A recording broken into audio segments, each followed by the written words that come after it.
Una viuda de 56 años, sin un peso en el bolsillo y echada de su propia casa por sus propios hijos, hereda un rancho olvidado en medio de la nada. Pero cuando descubre lo que estaba oculto entre esas paredes derruidas, su existencia da un giro que nadie podría haber imaginado. Puedes imaginar perderlo todo en la vida, ser arrojada a la calle por tu propia sangre después de décadas enteras de sacrificio y que tu única esperanza sea una choza abandonada que todos dicen estar maldita.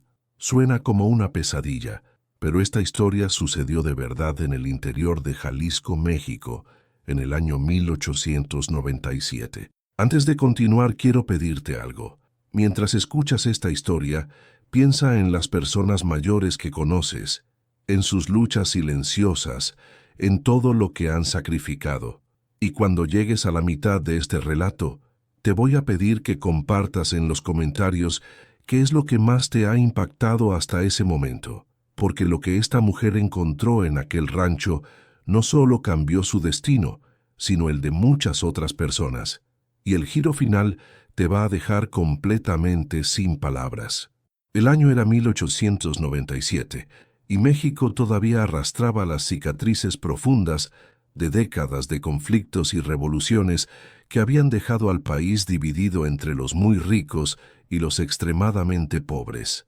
El interior de Jalisco era un mundo aparte, haciendas aisladas por kilómetros de tierra árida, rancherías que tomaban días en ser alcanzadas a caballo, y una sociedad donde la palabra del hacendado local valía más que cualquier ley que viniera desde la Ciudad de México. En la región cercana a Tepatitlán, entre cerros cubiertos de mezquites retorcidos y valles donde el río Verde corría perezoso bajo el sol implacable, la vida seguía el ritmo lento de las temporadas de siembra y cosecha. Los hombres trabajaban hasta la extenuación en los campos de maíz y frijol, en los cultivos de agave para el tequila, que apenas comenzaba a hacerse famoso. Las mujeres se ocupaban de la casa, de los hijos, de las gallinas, del molino de Nixtamal, siempre bajo la mirada vigilante de los maridos y de toda la comunidad. Una mujer sin esposo era vista con recelo y sospecha.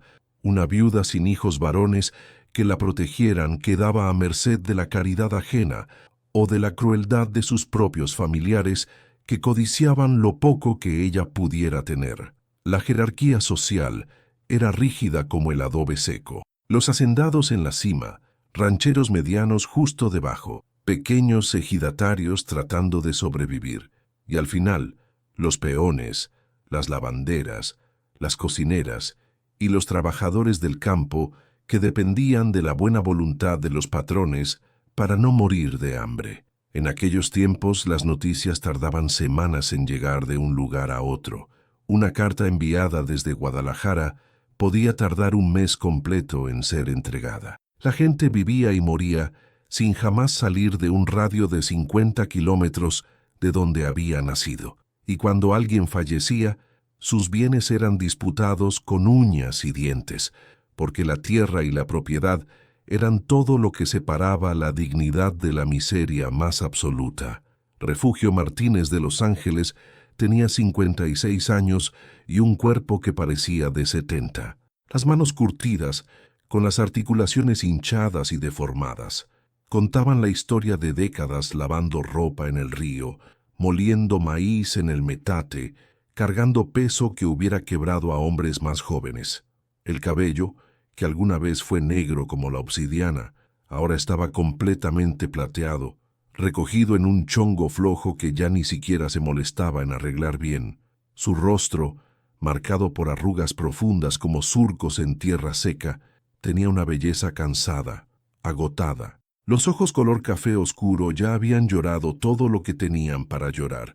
Estaba sentada en el piso de tierra apisonada de la casa que fue suya durante 32 años, con un atado de tela en los brazos que contenía todo lo que le quedaba en este mundo. 2 faldas viejas, una blusa desgarrada en el hombro, un rebozo de lana comido por la polilla y la Biblia que había pertenecido a su difunta madre. A su alrededor, sus 3 hijos adultos, 2 varones y una mujer, Revolvían los muebles discutiendo a gritos sobre quién se quedaría con el ropero, quién se llevaría la mesa, quién tenía más derecho al comal de barro.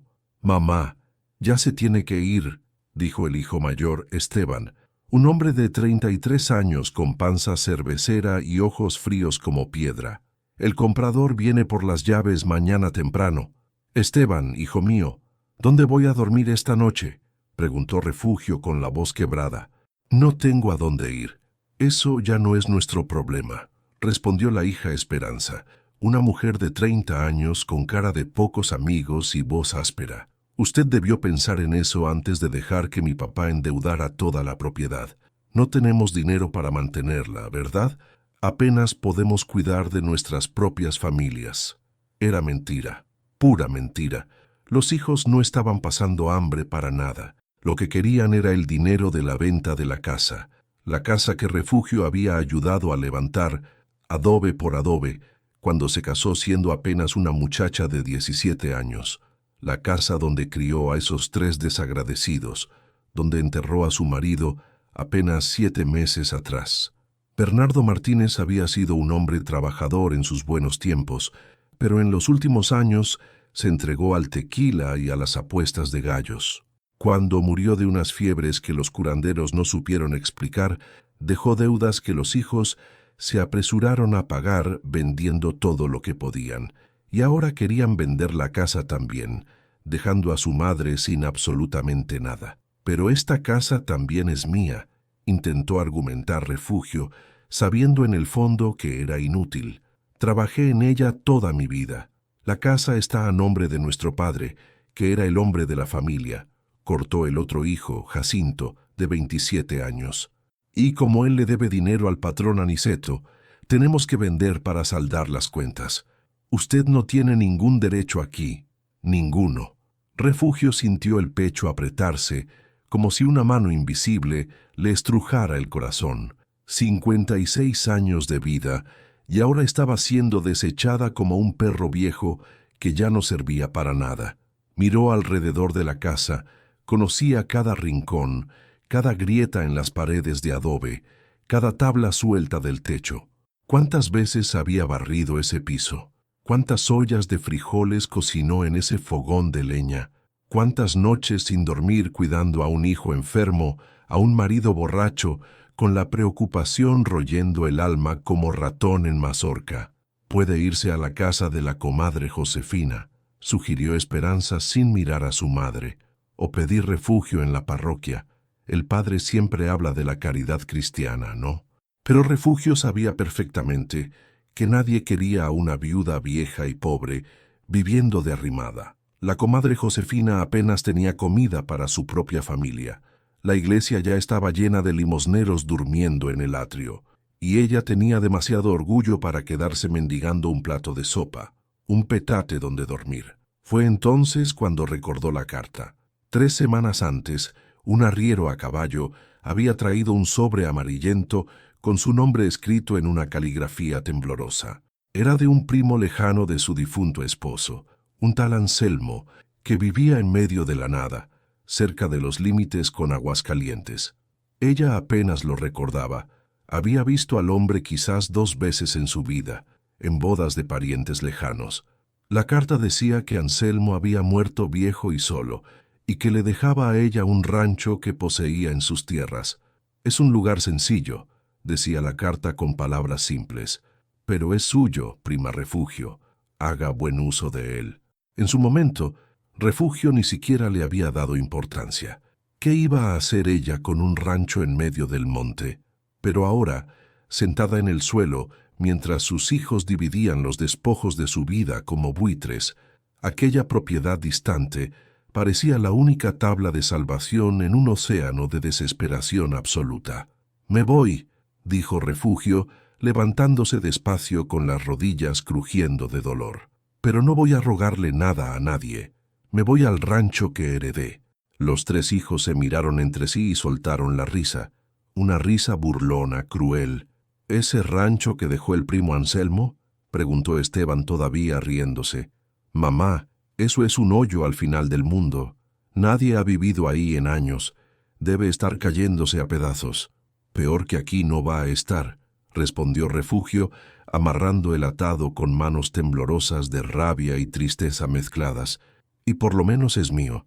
No va a aguantar el viaje sola, dijo Jacinto, pero sin ofrecer ninguna ayuda. Son casi 100 kilómetros a pie. Entonces me muero en el camino, respondió Refugio, agarrando el bastón que usaba para apoyarse cuando los dolores en las piernas la atacaban. Pero no me muero aquí viendo las caras de ustedes. Salió de la casa sin mirar atrás con el sol de la tarde de octubre quemándole el rostro arrugado. Llevaba 13 pesos en el bolsillo, todo lo que había logrado esconder de sus hijos, la ropa que traía puesta y una esperanza tan frágil como tela de araña al viento. El camino de terracería serpenteaba entre cerros cubiertos de nopaleras y matorrales espinosos. Refugio caminaba despacio, el bastón golpeando el suelo con cada paso, levantando polvo rojizo que se pegaba al ruedo de su falda negra. El sol de octubre no perdonaba, el calor caía como plomo fundido, haciendo que el aire temblara sobre la tierra seca. Había salido de Tepatitlán hacía 5 días. Las primeras 2 noches durmió en jacales de borde de camino, compartiendo el espacio con arrieros y viajeros. En la tercera noche tuvo que dormir a la intemperie, debajo de un huizache, temblando de frío cuando la temperatura se desplomó en la madrugada. Los 13 pesos se gastaron en pedazos de pan, queso rancio y una taza de café negro en una tienda de camino. Ahora no tenía más nada. El hambre le apretaba el estómago como tenaza de hierro. La sed le partía los labios resecos. Las piernas le palpitaban hinchadas. Las plantas de los pies en carne viva dentro de los guaraches viejos. Virgencita de Guadalupe, murmuró Refugio, deteniéndose a la sombra de un mezquite para descansar. Dame fuerzas para llegar. No he pedido mucho en esta vida, nunca he pedido, solo esto. Déjame llegar. No sabía si estaba cerca o lejos todavía. Las indicaciones que consiguió con un arriero eran vagas como neblina. Sigue hasta donde se divide el camino. Voltea a la izquierda donde hay una cruz de madera. Después vas hasta que veas el cerro con forma de silla de montar. El rancho del finado Anselmo está allá abajo, cerca del arroyo. Pero ¿cuántos cerros había visto ya? ¿Cuántas cruces de madera marcando lugares donde alguien murió en el camino? ¿Cuántas divisiones del sendero? El sol comenzaba a arrastrarse hacia el horizonte cuando Refugio divisó una construcción baja y oscura en el fondo de un valle seco. El corazón le dio un salto. ¿Sería allí?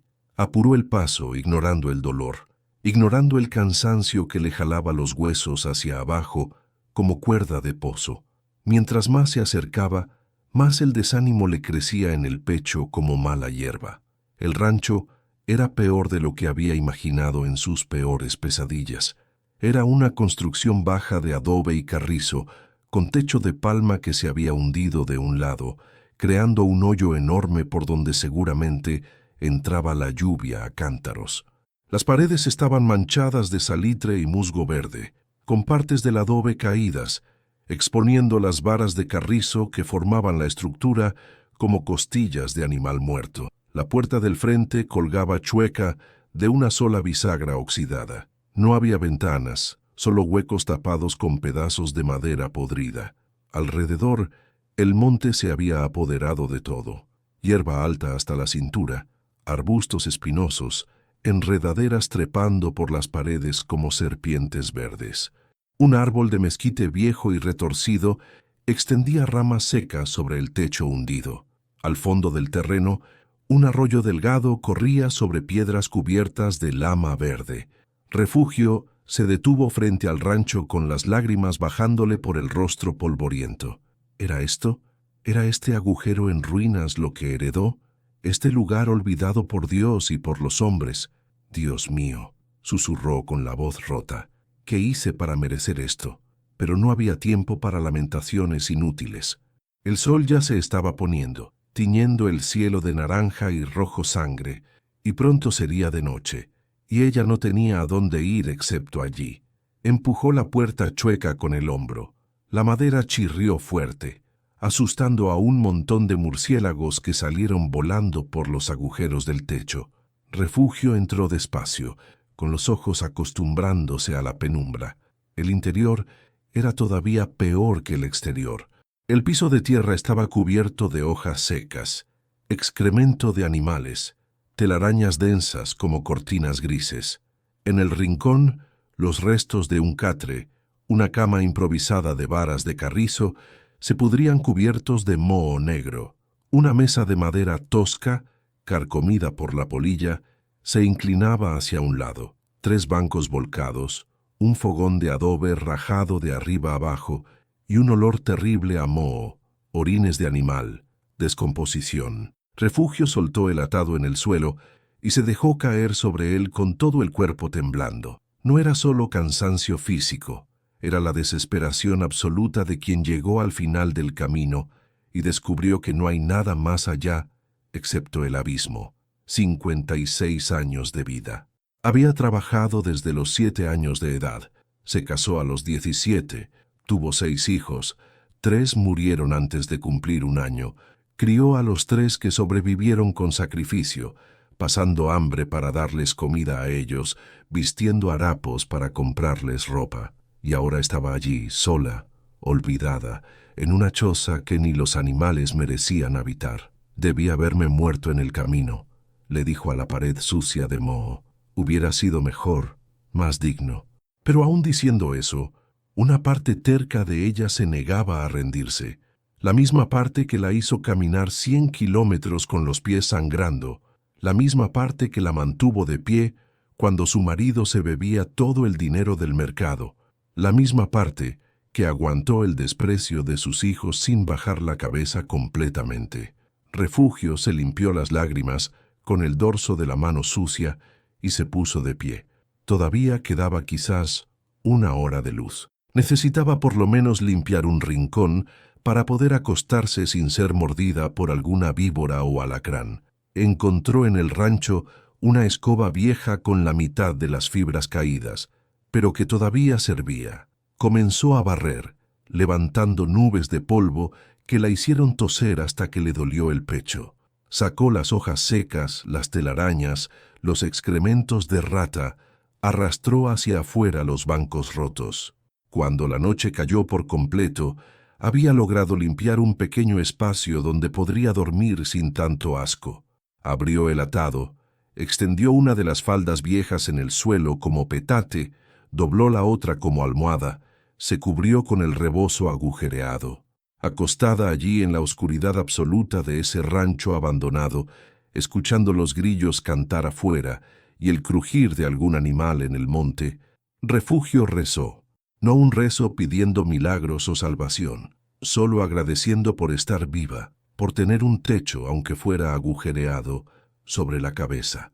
Mañana voy a buscar agua en el arroyo, planeó en voz baja, como si escuchar su propia voz la ayudara a no enloquecer de soledad. Voy a ver si encuentro leña seca, voy a arreglar el fogón, voy a tapar los huecos de las paredes, voy a... El cansancio se la llevó antes de que terminara la frase. Durmió pesado, un sueño de agotamiento total, sin sueños ni pesadillas. Los primeros días fueron un martirio absoluto. Refugio despertaba con todo el cuerpo adolorido, las articulaciones trabadas de dormir en el suelo duro. No tenía nada para comer. El arroyo le daba agua, pero necesitaba hervirla en el fogón roto que apenas aguantaba lumbre. Intentó arreglarlo con lodo que sacó de la orilla del arroyo, mezclado con pasto seco, pero el remiendo se rajó la primera vez que encendió leña debajo.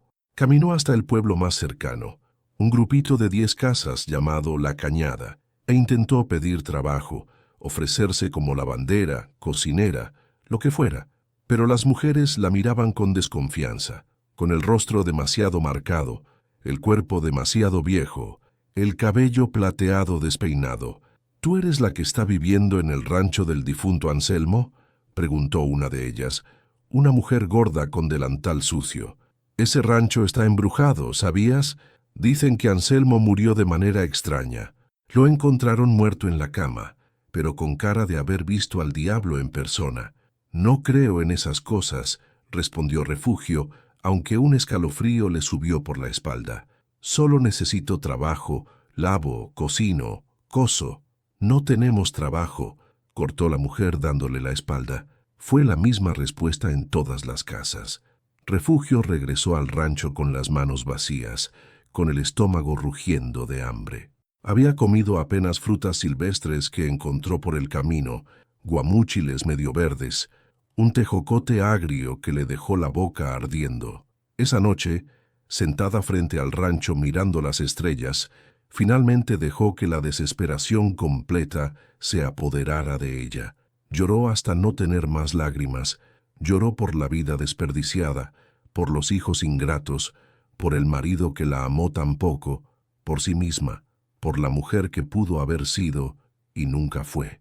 No vale la pena, le dijo al cielo estrellado, no vale la pena seguir. Pero en la mañana, cuando el sol salió pintando el cielo de rosa y dorado, algo terco dentro de ella se negó a morir. Se levantó, fue hasta el arroyo, se lavó la cara en el agua helada, miró su propio reflejo temblando en la superficie. Una mujer vieja, acabada, pero todavía viva.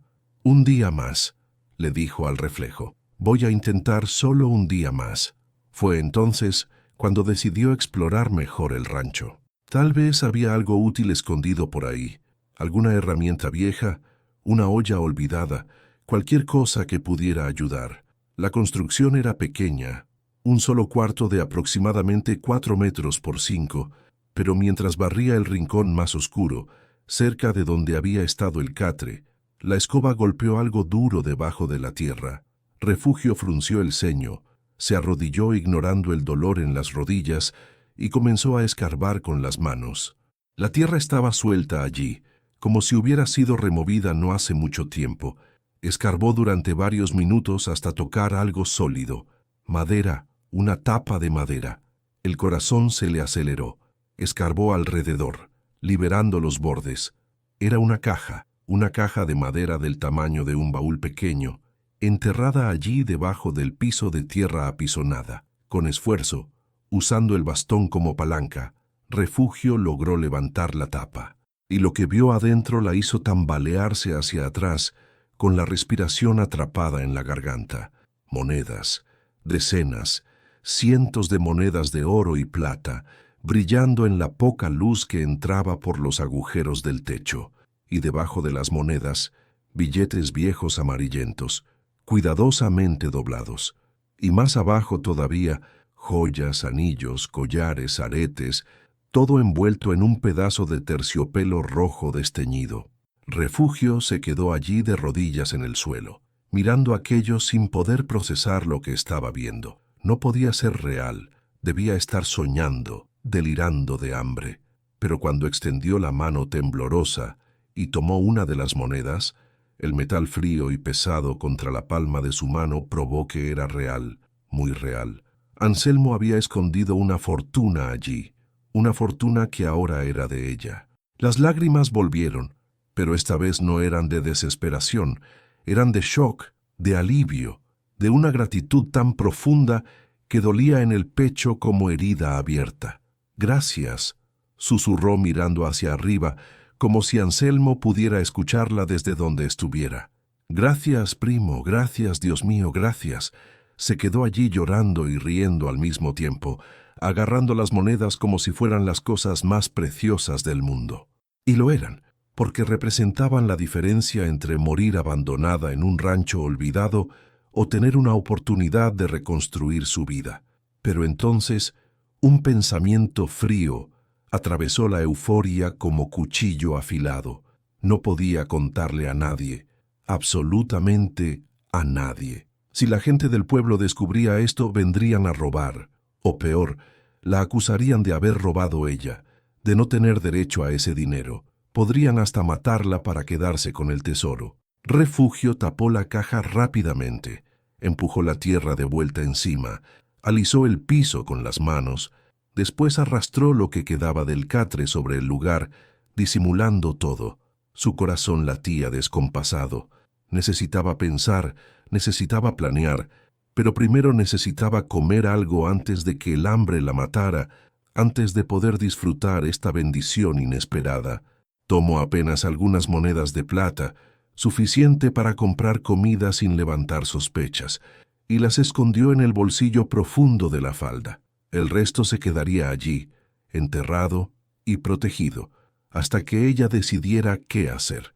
Mientras caminaba de regreso al pueblo con el paso más ligero a pesar del cansancio, Refugio se permitió soñar por primera vez en meses.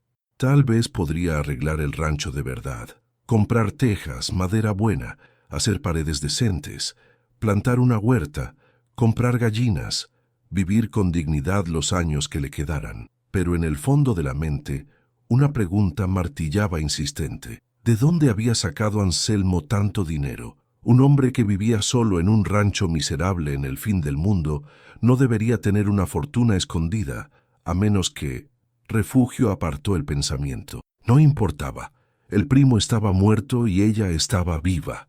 Y viva pensaba seguir. Oye, detente un momento aquí conmigo. Esta historia apenas va a la mitad y ya pasaron tantas cosas increíbles, ¿verdad? Refugio perdió todo. Caminó 100 kilómetros sola. Encontró un tesoro escondido. Pero lo que viene ahora va a sorprenderte todavía más. Antes de continuar, quiero pedirte algo especial. En los comentarios cuéntame si alguna vez has conocido a alguien como Refugio, alguien que lo perdió todo, pero siguió adelante con dignidad.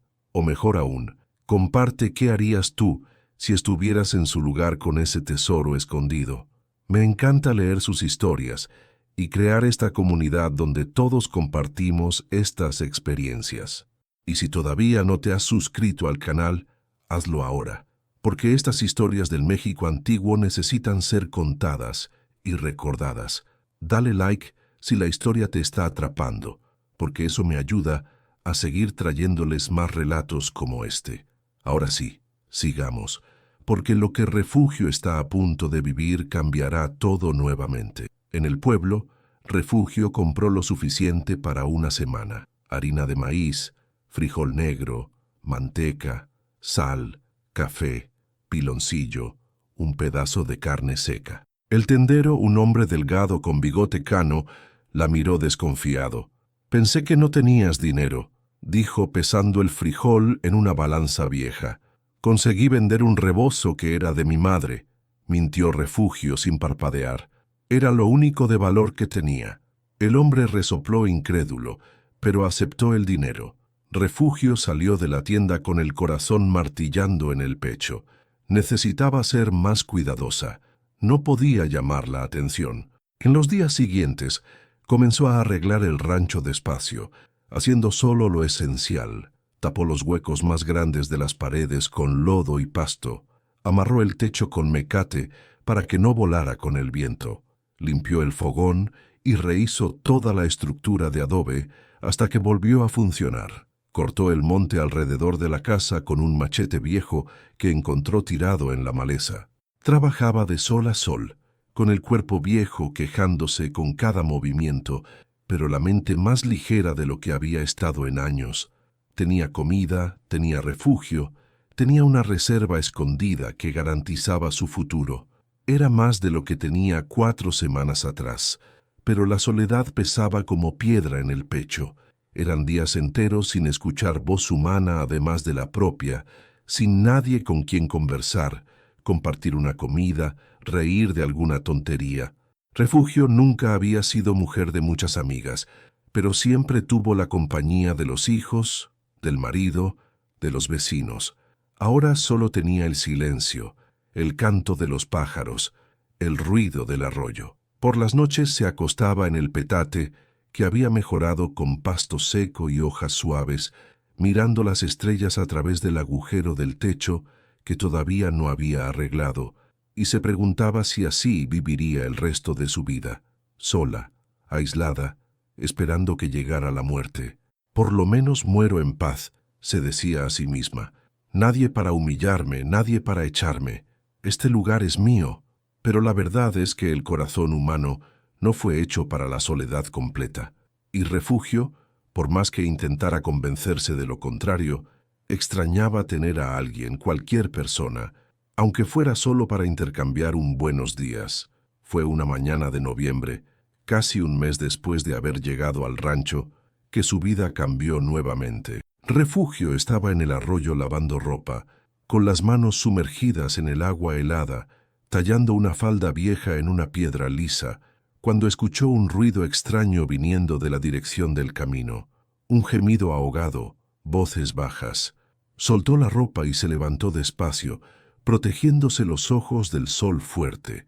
Un grupo venía bajando por el sendero estrecho, 3 hombres a caballo y un cuarto hombre tambaleándose entre ellos, con las manos amarradas, el rostro hinchado y sangrando. Refugio retrocedió instintivamente, escondiéndose detrás del mezquite. Eso no era asunto suyo. Hombres amarrados, otros armados con escopetas, claramente una situación peligrosa. Pero entonces el grupo se detuvo justo frente a su rancho. Uno de los jinetes, un tipo bajo y gordo con sombrero de palma, escupió en el suelo y dijo en voz alta: «Pueden cavar allí cerca de ese árbol. La tierra está suelta». «Esperen», protestó el hombre amarrado con la voz pastosa de quien ha recibido muchos golpes. «No hice nada, no pueden matarme así». «Robaste del patrón», respondió otro jinete, un tipo alto y delgado con cara de víbora. «Robaste el ganado, tienes que pagar». «No robé nada, me están acusando sin pruebas». El jinete gordo desmontó desenvainando un machete grande. «La prueba es tu desaparición después de que desaparecieron las vacas, y la palabra del patrón Aniceto vale más que la tuya, desgraciado». Refugio sintió la sangre helarse en las venas. Iban a matar al hombre allí frente a su rancho, enterrar el cuerpo como si fuera un animal, y ella no podía hacer nada, porque era solo una mujer vieja y desarmada contra 3 hombres con armas.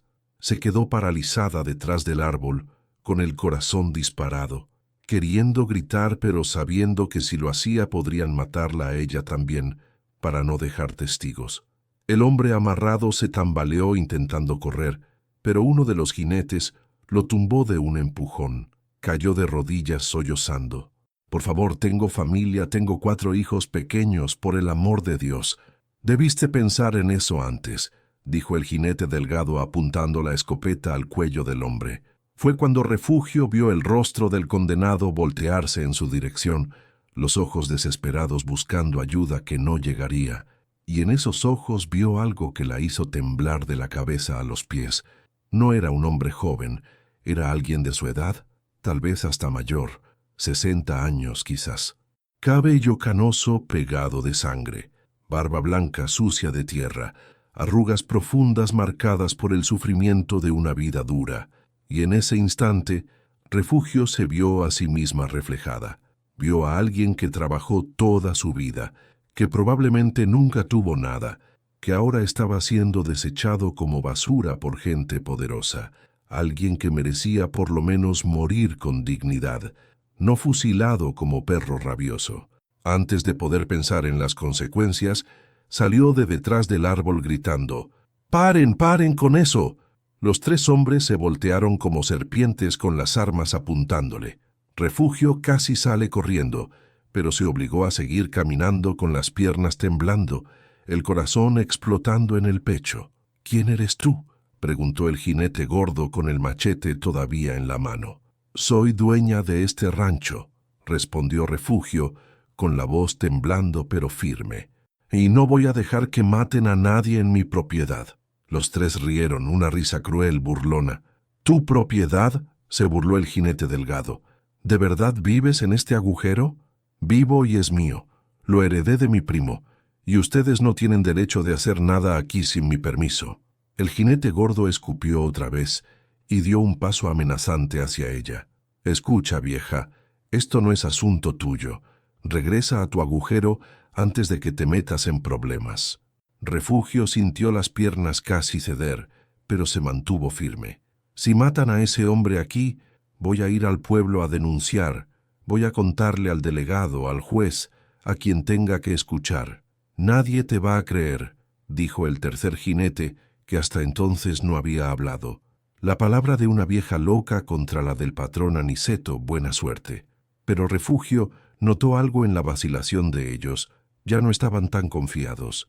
Porque ella tenía razón. Matar a alguien en una propiedad privada, aunque fuera un rancho miserable, con testigo, era diferente de matar escondido en el monte. «Suelten a ese hombre», dijo Refugio esta vez con más firmeza. «Suéltenlo y váyanse. Yo doy mi palabra de que no va a huir. Pueden decirle a su patrón que el hombre va a quedarse aquí trabajando para mí, pagando la deuda. No necesitan matar a nadie». El silencio que siguió fue tenso como cuerda de guitarra a punto de reventar. El jinete gordo miró a los otros dos. «¿Qué opinan?» «Opino que la vieja está pidiendo que la matemos junto con él», respondió el delgado, pero sin mucha convicción. «Opino que es menos problema dejarlo vivo aquí que matarlo y tener que explicar después», dijo el tercer jinete mirando el rancho.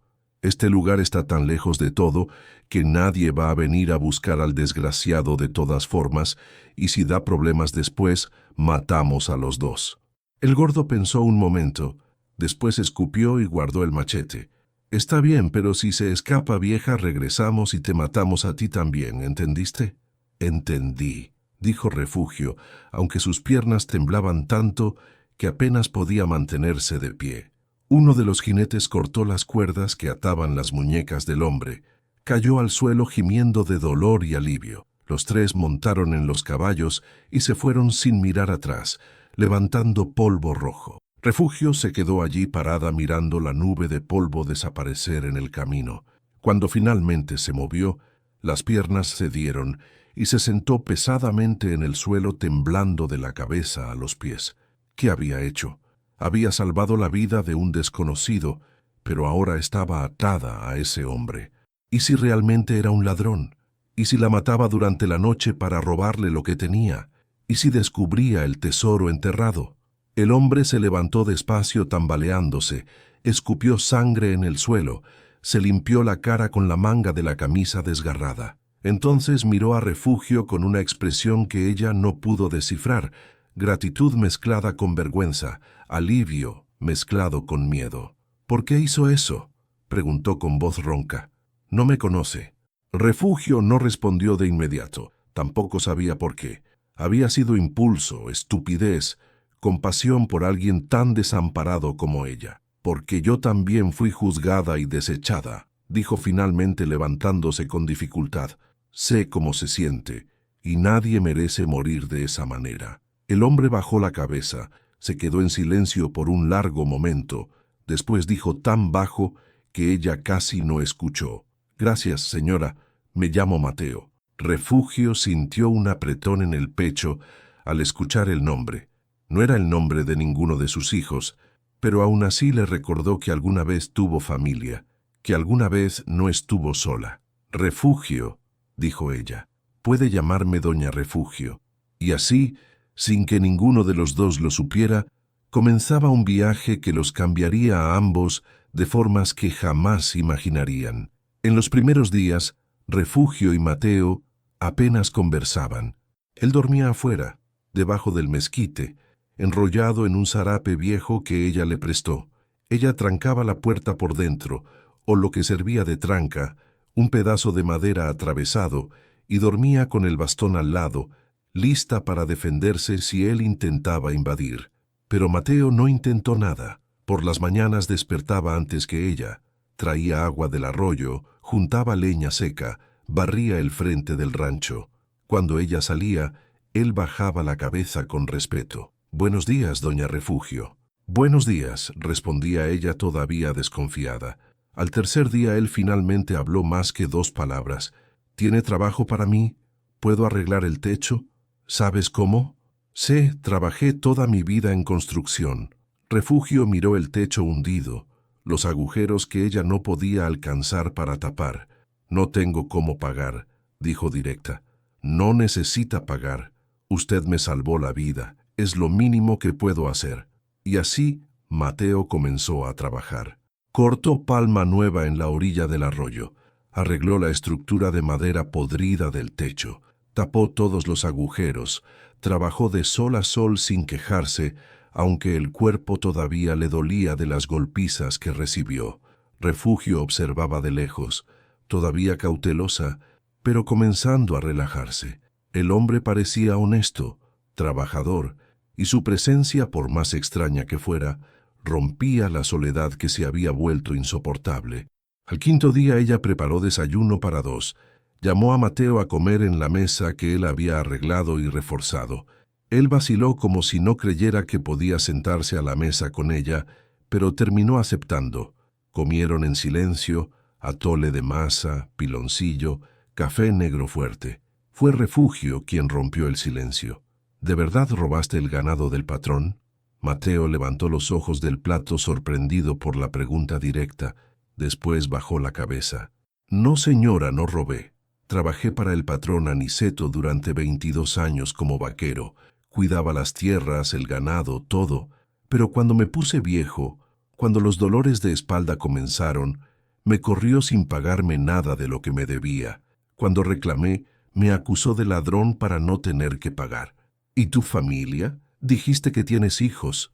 El rostro de Mateo se contorsionó de dolor. Tengo 4, pero viven lejos con su madre. Mi mujer me dejó hace 6 años.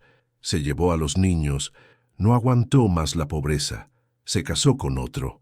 Refugio sintió el pecho apretarse. La historia de él era parecida a la de ella. Alguien que trabajó toda la vida y al final no tenía nada. Alguien desechado por su propia familia. ¿Cuántos años tienes?, preguntó ella. 61, señora. 5 años más que ella. Cabello más blanco que canoso. Rostro marcado por el sol y el trabajo. Cuerpo delgado, fibroso, pero con los hombros encorvados de quien cargó demasiado peso. Manos grandes y curtidas. Ojos color café profundos, tristes, pero gentiles. «Puedes quedarte», dijo Refugio sorprendiéndose a sí misma, «hasta que te recuperes, hasta que decidas qué hacer con tu vida». Mateo la miró con algo parecido a lágrimas en los ojos. «¿Estás segura?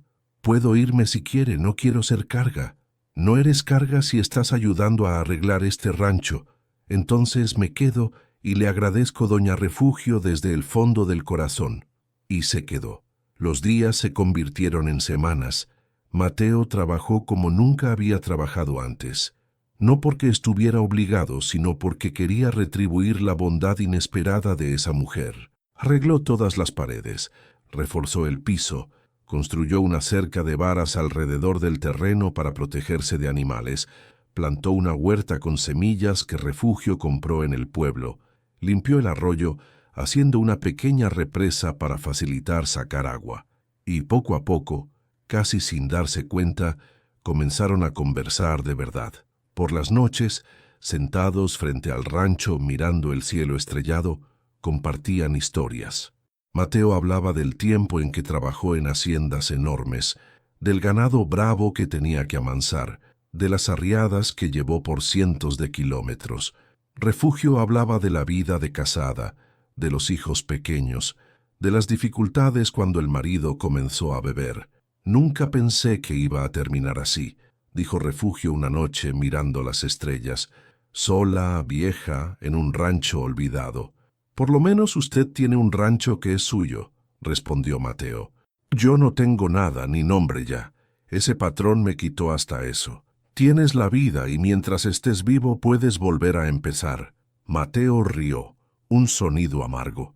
Volver a empezar con 61 años, sin salud, sin dinero, sin nadie. «Yo estoy volviendo a empezar con 56», dijo Refugio mirándolo. «Si yo puedo, tú puedes». Algo cambió entre ellos esa noche, una conexión que iba más allá de patrona y empleado, más allá de dueña y agregado. Era la conexión de dos personas que llegaron al fondo del pozo, se encontraron allí en la oscuridad y decidieron ayudarse mutuamente a subir. Un mes después de la llegada de Mateo, el rancho era irreconocible. El techo nuevo no goteaba más. Las paredes estaban sólidas, pintadas con cal que Refugio compró en el pueblo. El fogón funcionaba perfectamente. La huerta crecía frondosa. Mateo hasta había construido un gallinero pequeño y Refugio compró 5 gallinas que ahora ponían huevos todos los días. La vida había caído en una rutina agradable. Despertaban con el sol. Mateo cuidaba los animales y la huerta. Refugio cocinaba. Lavaba ropa, cuidaba la casa.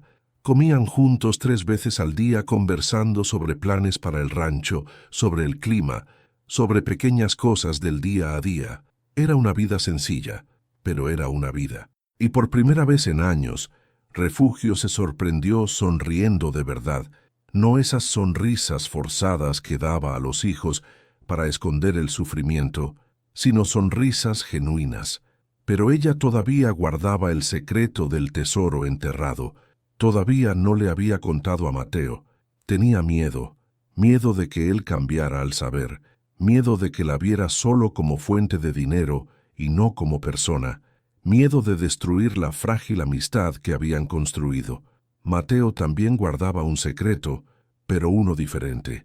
Todas las noches acostado debajo del mezquite, miraba la ventana del rancho donde Refugio dormía y sentía algo que no había sentido en años.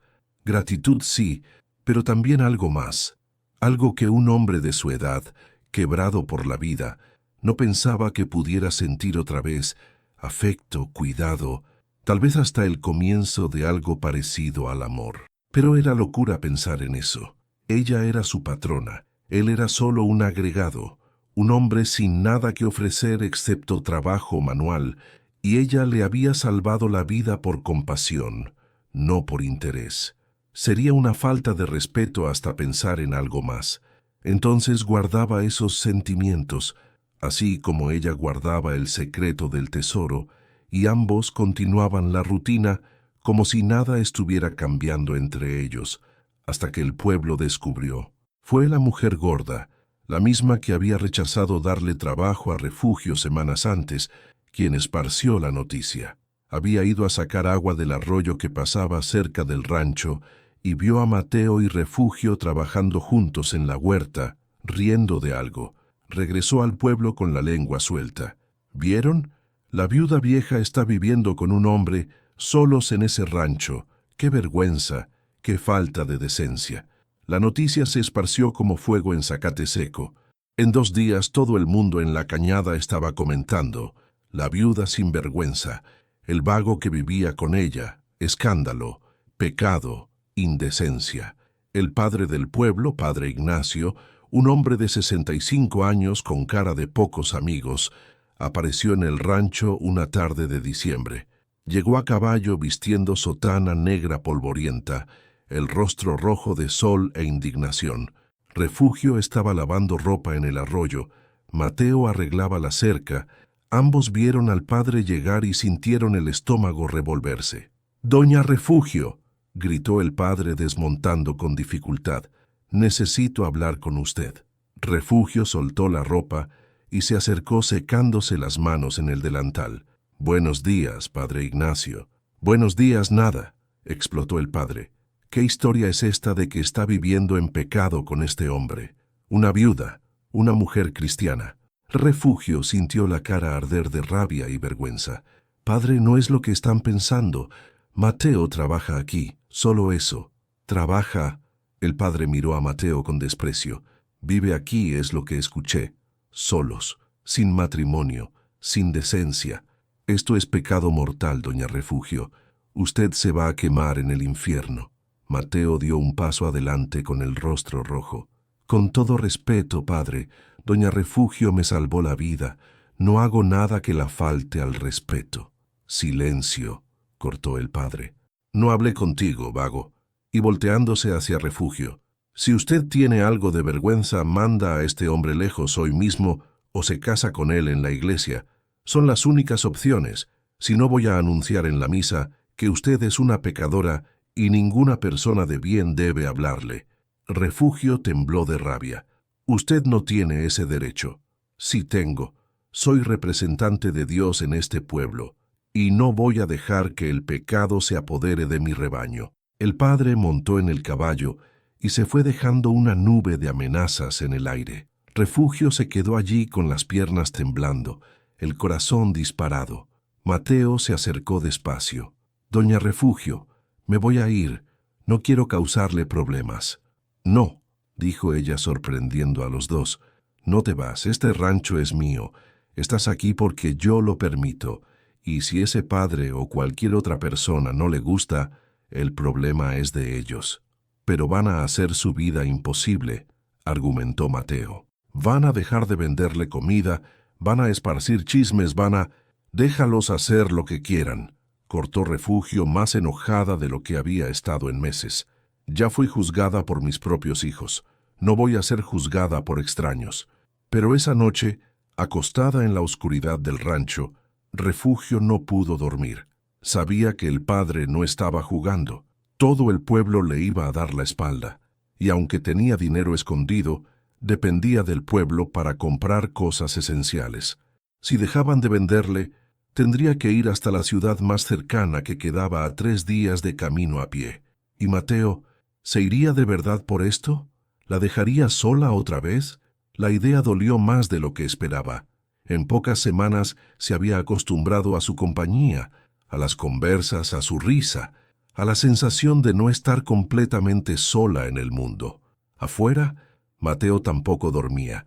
Miraba las estrellas y pensaba en lo mismo que Refugio. ¿Qué pasaría ahora? Fue cuando una idea loca atravesó su mente, una idea tan absurda que casi se rió en voz alta, pero mientras más lo pensaba, más sentido hacía. A la mañana siguiente, Mateo se acercó a Refugio mientras ella preparaba el desayuno. Estaba nervioso, se frotaba las manos, miraba al suelo. «Doña Refugio, tengo algo que decirle». Ella se volteó con una cuchara en la mano. «¿Qué pasa?» Estuve pensando toda la noche en lo que dijo el padre, y creo que encontré una solución. ¿Qué solución? Mateo respiró profundo. Podríamos casarnos, no de verdad, digo sí de verdad ante la ley, pero solo para que el pueblo nos deje en paz, para que puedan seguir viviendo aquí sin problemas. Yo seguiría durmiendo afuera, todo seguiría igual, solo que... Se detuvo porque Refugio lo estaba mirando con una expresión que no podía leer. ¿Sorpresa? ¿Enojo? ¿Algo más? ¿Me estás pidiendo que me case contigo?, preguntó ella despacio. No de la manera que suena, se apresuró a decir Mateo. Solo sería en papel para protegerla, para que nadie pueda decir nada. Usted me salvó la vida, doña Refugio. Es lo menos que puedo hacer. Refugio se quedó en silencio por un largo momento. La propuesta era práctica, tenía sentido, resolvería el problema con el pueblo, pero al mismo tiempo algo en su pecho se apretaba porque quería que fuera real, quería que Mateo la estuviera pidiendo de verdad, no solo por conveniencia, y eso la asustó más que cualquier otra cosa. «Déjame pensarlo», dijo finalmente volteándose hacia el fogón. Mateo asintió y salió, sintiéndose como tonto. ¿Qué había hecho? ¿Qué estaba pensando? Refugio pasó todo el día luchando consigo misma. Por un lado la solución práctica, por otro sus propios sentimientos que apenas estaba empezando a reconocer. Esa noche, después de la cena, lo llamó. «Mateo, acepto tu propuesta, nos casaremos, pero con una condición. La que sea, doña Refugio. Deja de llamarme doña. Si vamos a ser marido y mujer ante la ley, aunque sea solo en papel, llámame Refugio, solo Refugio». Mateo sonrió. Fue la primera sonrisa genuina que ella le vio. «Está bien, Refugio». Y así, 2 semanas después, en una ceremonia breve en la pequeña iglesia de La Cañada, con el padre Ignacio casándolos con cara de desaprobación, pero sin poder negarse, porque ellos cumplían todos los requisitos, Refugio Martínez de Los Ángeles y Mateo Solís Fuentes se convirtieron en marido y mujer. No hubo fiesta, no hubo invitados, excepto 2 vecinos que sirvieron de testigos obligatorios. No hubo anillos de oro ni vestido blanco. Refugio usó su falda negra menos gastada y una blusa que había lavado esa mañana. Mateo usó su única camisa limpia y pantalones remendados. Pero cuando el padre los declaró casados y Mateo miró a Refugio a los ojos, algo pasó entre ellos que ninguno esperaba. No era solo un arreglo práctico ya, era algo más, algo que asustaba y emocionaba al mismo tiempo. Esa noche, de regreso al rancho, caminaron en silencio. Al llegar, Mateo se dirigió automáticamente hacia su lugar debajo del mezquite, pero Refugio lo detuvo. «Mateo, somos marido y mujer ahora. Aunque sea en papel, La gente del pueblo va a venir a verificar. Si duermes afuera, van a seguir hablando. Tienes que dormir adentro. Él se puso rojo. Pero yo prometí que todo seguiría igual. Y puede seguir igual. Hay espacio para 2 petates en el piso, solo que dentro del rancho, no afuera. Así que esa noche, por primera vez, Mateo durmió dentro del rancho, en un petate al otro lado del cuarto, tan lejos de refugio como era posible en ese espacio pequeño. Ninguno de los dos durmió bien, demasiado conscientes de la presencia del otro, de los sonidos de respiración en la oscuridad, del cambio extraño que había ocurrido entre ellos. Los días siguientes fueron incómodos al principio, ajustándose a compartir el espacio más íntimamente, pero poco a poco encontraron un nuevo ritmo. Mateo seguía trabajando en el rancho, ahora con más dedicación porque ya no era solo el rancho de ella, era de ambos ante la ley. Refugio cocinaba, limpiaba, cuidaba las gallinas y ocasionalmente se sorprendía mirando a Mateo trabajar, notando cosas que antes no notaba, la forma en que se limpiaba el sudor de la frente, la forma en que sus manos fuertes manejaban las herramientas, la forma en que sonreía cuando lograba arreglar algo difícil. Una tarde, 2 meses después de la boda, Refugio estaba preparando tortillas cuando Mateo entró cargando leña. Sus miradas se cruzaron y hubo un momento de silencio cargado de algo no dicho. «Refugio», dijo él despacio dejando la leña junto al fogón. «Tengo que confesarte algo». Ella se limpió las manos en el delantal con el corazón acelerándose. «¿Qué cosa?» «Que este matrimonio empezó como arreglo, lo sé, pero para mí ya no lo es. En algún momento durante estos meses te empecé a ver de otra manera, no como patrona, no como la mujer que me salvó la vida, sino como la mujer que hace que quiera levantarme cada mañana, la mujer cuya sonrisa es lo mejor de mi día, la mujer de la que me estoy enamorando, aunque no tenga derecho». Refugio sintió las lágrimas subir a los ojos. «Mateo, no tienes que decir nada», se apresuró él. «Solo necesitaba que lo supieras. Puedo seguir durmiendo del otro lado del cuarto. Puedo seguir pretendiendo que solo somos socios, pero no podía seguir callando esto». Refugio se limpió las lágrimas con el dorso de la mano. «Yo también tengo algo que confesarte». Y entonces, por primera vez desde que Mateo llegó, Refugio le contó sobre el tesoro enterrado. Le contó sobre las monedas, los billetes, las joyas, sobre el miedo que había tenido de contarle, sobre la razón por la que había podido comprar cosas sin tener supuestamente dinero. Mateo escuchó en silencio, sin interrumpir, y cuando ella terminó, él preguntó: «¿Por qué me lo cuentas ahora? Porque si vamos a ser marido y mujer de verdad, no solo en papel, no puede haber secretos entre nosotros. Ese dinero es mío, sí, pero también es tuyo ahora, porque todo lo que tengo quiero compartirlo contigo». Mateo dio un paso hacia ella. «No me importa el dinero, Refugio. Lo único que me importa eres tú.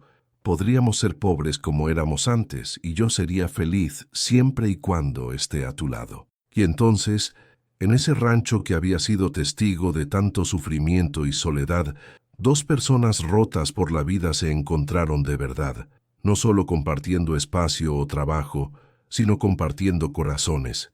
Mateo se acercó despacio, dándole tiempo de retroceder si quería, pero Refugio no retrocedió. Él tomó sus manos curtidas entre las suyas, igual de curtidas, y la miró a los ojos. «¿Puedo besarte?», preguntó con voz temblorosa. «Por favor», respondió ella, y se besaron, un beso tímido al principio, después más profundo, cargado de todos los sentimientos que habían estado guardando, de toda la soledad que habían sufrido, de toda la esperanza de haber encontrado finalmente a alguien que los entendiera de verdad. Esa noche, por primera vez, Mateo no durmió en su petate del otro lado del cuarto. Los meses siguientes fueron los más felices que tanto Refugio como Mateo habían experimentado en toda su vida. Trabajaban juntos durante el día, mejorando el rancho con el dinero del tesoro, pero sin extravagancia, para no llamar demasiado la atención. Compraron más gallinas, un par de cabras, semillas para ampliar la huerta, herramientas nuevas. Pero lo más importante no era lo material, era la compañía, las conversas interminables, las risas compartidas, el afecto que crecía cada día. Refugio floreció de una manera que nadie hubiera creído posible. La mujer que había llegado al rancho rota y derrotada, ahora caminaba con la cabeza en alto, sonreía fácilmente, tenía brillo en los ojos. Mateo, que había llegado esperando morir, ahora tenía razones para vivir, para planear el futuro, para soñar, pero el pueblo no los dejaba completamente en paz. Aunque el matrimonio había acallado las críticas más fuertes, todavía había murmullos, miradas de desaprobación, especialmente de las mujeres más viejas que no podían creer que alguien de la edad de Refugio pudiera encontrar amor y felicidad. A su edad, ¡qué vergüenza!, murmuraban. Dos viejos comportándose como muchachos. Pero Refugio y Mateo habían aprendido a no importarles las opiniones ajenas. Tenían lo que realmente importaba, mutualmente. Un día, 6 meses después del matrimonio, llegó una carta al rancho. Era de Esteban, el hijo mayor de Refugio. La carta decía que había escuchado que ella se había casado, que estaba viviendo bien, y que él y sus hermanos querían visitarla, hacer las paces. Refugio leyó la carta con manos temblorosas. Mateo a su lado. «¿Qué vas a hacer?», preguntó él. Refugio miró la carta por un largo momento, recordando el día en que sus hijos la echaron a la calle, recordando el dolor, la humillación, la desesperación, pero también recordando todo lo que había ganado desde entonces, la libertad, la paz, el amor. Caminó hasta el fogón y puso la carta en el fuego, viéndola arder hasta convertirse en cenizas. «Nada», dijo volteándose hacia Mateo con una sonrisa. «No voy a hacer nada. Ellos tuvieron su oportunidad de ser mi familia y la desperdiciaron. Tú eres mi familia ahora. Tú y solo tú». Mateo la abrazó fuerte. «Siempre», susurró en su oído, «siempre voy a ser tu familia». Y así vivieron, Refugio y Mateo, en ese rancho que había sido abandonado y maldito, pero que se convirtió en su refugio, su hogar, su pedazo de cielo en la tierra. No era una vida de lujos, aunque tenían el tesoro escondido que usaban con moderación. Era una vida sencilla de trabajo, de cosechas, de animales, de días que se parecían unos a otros en su rutina pacífica. Pero era una vida llena de amor, de compañía, de risas compartidas en las noches estrelladas, de manos entrelazadas mientras caminaban por su terreno, de besos robados mientras cocinaban juntos, de la paz profunda de saber que finalmente, después de tantos años de sufrimiento, habían encontrado su lugar en el mundo y el uno al otro. Refugio vivió hasta los 78 años. Murió una tarde de primavera, en los brazos de Mateo, con una sonrisa en el rostro, sin dolor, sin miedo, rodeada de todo lo que amaba. Mateo la siguió apenas un año después. Dicen que de tristeza por haberla perdido, pero también con una sonrisa, porque había conocido el amor verdadero, aunque fuera tarde en la vida. El rancho pasó a manos de una sobrina lejana, que nunca supo del tesoro que todavía estaba enterrado en algún lugar bajo el piso de tierra. Pero eso no importaba, porque el verdadero tesoro no era el oro, ni la plata, ni las joyas. El verdadero tesoro era lo que Refugio y Mateo habían construido juntos, un amor que desafió las normas sociales, que venció el juicio ajeno, que floreció en el lugar más inesperado, entre dos personas que el mundo había desechado como inútiles, pero que se demostraron a sí mismos y el uno al otro que nunca es tarde para volver a empezar, para encontrar la felicidad, para vivir plenamente, aunque sea por unos pocos años preciosos. Porque al final, no importa cuánto tiempo vivas, sino cómo vives ese tiempo. Y Refugio y Mateo vivieron esos últimos años mejor que todos los años anteriores combinados, con dignidad, con amor, con la libertad de ser exactamente quienes eran sin pedir permiso a nadie. Y así termina esta historia hermosa y real del México de 1897. Una historia de pérdida, de desesperación, pero sobre todo de esperanza, de amor inesperado, de segundas oportunidades cuando ya parecía que no quedaba ninguna. Refugio nos enseñó que nunca es tarde para volver a empezar, que la edad es solo un número cuando el corazón todavía late con fuerza, que a veces lo que parece el final es solo el comienzo de algo mejor. Si esta historia te llegó al corazón como me llegó a mí al contarla, te pido que te suscribas al canal, porque hay muchísimas más historias como esta esperando ser contadas. Historias del México antiguo que no deben olvidarse. Historias de gente común que hizo cosas extraordinarias. Dale like si la historia de Refugio y Mateo te emocionó, si te hizo llorar, si te hizo creer aunque sea por un momento que los finales felices sí existen. Y aquí viene lo más importante. Comparte en los comentarios tu propia historia. ¿Alguna vez tuviste que volver a empezar desde cero? ¿Conociste a alguien que encontró el amor tarde en la vida? ¿Qué te llevas de esta historia de Refugio? Me encanta leer sus historias, construir esta comunidad donde compartimos nuestras experiencias, donde nos apoyamos unos a otros. Porque al final todos somos como Refugio y Mateo, personas buscando amor, aceptación, un lugar donde pertenecer. Y tal vez, solo tal vez, al compartir nuestras historias hacemos el mundo un poquito menos solitario para todos. Gracias por estar aquí, gracias por escuchar. Nos vemos en la próxima historia. Y recuerda siempre, nunca es tarde para encontrar tu propio tesoro escondido, sea lo que sea que eso signifique para ti.